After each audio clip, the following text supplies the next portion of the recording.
This year, we're investing $80 million in 2 new programs that will add safe and affordable units to the market throughout upstate New York.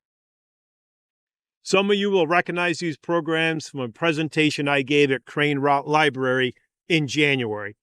The first $40 million is going to go to an infill housing program, so you could have a house on this lot. The program will help build 1 and 2 family homes, Buffalo, Albany, Rochester, Syracuse, and Binghamton. The additional $40 million will fund a new grant program to help small landlords in the city of Buffalo fix up vacant and rundown rental properties and get them back on the market. But more important than the funding is the shift in perspective. It's the recognition that we need more out of state housing programs than just building affordable units. There has to be a plan to create neighborhoods. There has to be a plan to help people accrue generational wealth.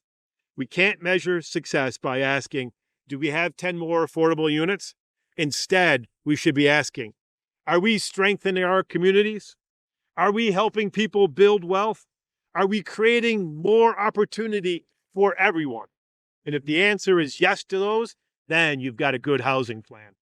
So these programs are a major step in that direction, and I'm proud to have played a part with everyone here today in making this a reality.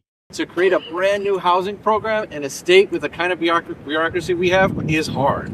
Number 2, to create a housing program specific to upstate New York in a state where bureaucracy is this bad is almost impossible. But Senator Ryan had this vision, had this plan, and he saw it through. We're going to build houses that are this so that people, number 1, can live in dignity. 2, people that live in the neighborhood currently can afford to live in it now. And 3, we're going to do so by creating generational wealth. We're going to make people homeowners because in Buffalo, that's possible. And I just want to thank Sean. I call him Sean, but Senator Ryan, because it did seem next to impossible. We said, wow, you're going to go to Albany, you're going to get all those legislators to agree with you? I don't know how you're going to do it, but I support it because that's what I experience in the neighborhood that I'm in. I mean, we've had vacant lots. We have infill housing coming right now, but there is a need for more affordable housing units. As the senator said, our population is growing and new Americans are coming into this area, and we want to make sure that they can afford to live in this area as well. How do we revitalize the East Side?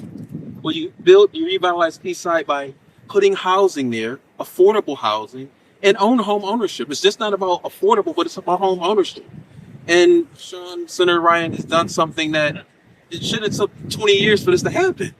These are things that we've seen happen over decades. And when we look at a neighborhood like the neighborhood that we're in, these are neighborhoods that need the type of dollars that he's bringing. There are a series and a multitude of ways in housing strategies to be able to tackle these problems and to tackle blight.